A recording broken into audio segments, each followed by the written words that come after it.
خبر شامل کرتے ہیں وہاڑی سے ہمارے نمائندہ ملک عبدالغفار کی رپورٹ کے مطابق آل پاکستان کلرکس ایسوسی ایشن ضلع وہاڑی کی جانب سے ریٹائرمنٹ پر سابق صوبائی صدر ایپکا پنجاب ظفر علی خان اور صوبائی جنرل سیکرٹری ایپکا پنجاب سید طاہر رضا شاہ کو خراج تحسین پیش کرنے کے لیے دفتر district education officer Multan road پر تقریب منعقد کی گئی۔ تقریب کے مہمان گرامی چیئرمین ایپکا پاکستان نذر حسین کورائی، صوبائی صدر ایپکا پنجاب مہر محمد یاسین، صوبائی صدر ریونیو کوارڈینیشن پنجاب سید طاہر رضا شاہ تھے۔ ایپکا قائدین کی خوبصورت تقریب پر سرپرست اعلیٰ ایپکا وہاڑی منور علی بھٹی اور ضلعی صدر ایپکا آصف گھمن کو مبارکباد۔ سابق صوبائی صدر ایپکا پنجاب ظفر علی خان اور صوبائی جنرل سیکرٹری ایپکا پنجاب سید طاہر رضا شاہ کی ریٹائرمنٹ پر آل پاکستان کلرکس ایسوسی ایشن ضلع وہاڑی کی جانب سے خوبصورت تقریب کا انعقاد دفتر district education officer Multan road پر کیا گیا۔ تقریب کے مہمان خصوصی چیئرمین ایپکا پاکستان نذر حسین کورائی، صوبائی صدر ایپکا پنجاب مہر محمد یاسین اور صوبائی صدر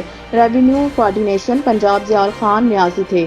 مہمانوں کا استقبال آتش بازی، پھولوں کی پتیوں اور مالا پہنا کر کیا گیا۔ نذر حسین کورائی، مہر محمد یاسین، ضیاء اللہ خان، ظفر علی خان اور سید طاہر رضا شاہ نے تقریب سے خطاب کرتے ہوئے کہا کہ ایپکا ملازمین ایک فیملی کی مانند ہیں۔ ہم نے ہمیشہ ہی ملازمین کے حق کی بات کی ہے۔ آپ کے جو بھی مسائل ہیں ہم اس کے لیے دن رات حاضر ہیں۔ اس خوبصورت تقریب منعقد کروانے پر ہم سرپرست اعلیٰ ایپکا وہاڑی منور علی بھٹی، ضلعی صدر ایپکا آصف گھمن اور دیگر دوستوں کا شکریہ ادا کرتے ہیں جنہوں نے ہمیں عزت بخشی۔ تقریب سے دیگر مقررین نے بھی اپنے اپنے خیالات کا اظہار کیا اور آخر میں ملک کی سلامتی و فلسطین کے شہداء کے لیے دعا بھی کروائی گئی۔